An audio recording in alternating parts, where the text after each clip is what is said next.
করবে এই টিমগুলো?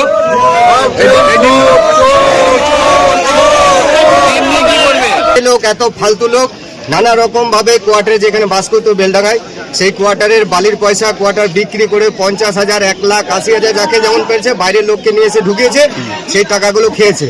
হ্যাঁ, আর সবকা থেকে 3rd ক্লাসের লোক নিতু সরকার, ওকে আজকে ডিম দিয়ে আমরা ওকে সম্মান করবো। আপনি কি দাবি রাখছো? হ্যাঁ, দাবি ওর শাস্তি হোক, আমরা এই চাই।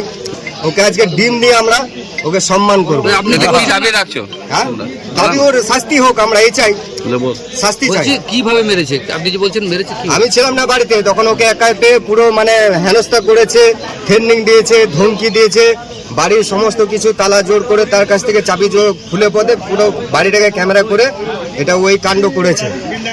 আপনার স্ত্রী কিভাবে মারা গেছিল আপনি কি শুনেছিলেন? আমি শুনেছিলাম মেসেজে সুসাইড করেছে। মানে তাহলে কি সুসাইড করতে পারে না? ওদের অত্যাচারের চাপে কি মারা গেছিল? চাপে একটা নারীকে একাই পেয়ে বাড়িতে আমার ছেলেকে পুরোভাবে হ্যান্ডেল করেছিল, তাকে মদ খাইয়ে কিছু পয়সার লালসা দেখিয়ে তাকে শান্ত করেছিল। কে করেছিল এটা? কে? প্রাক্তন বিধায়ক নিতু সরকার।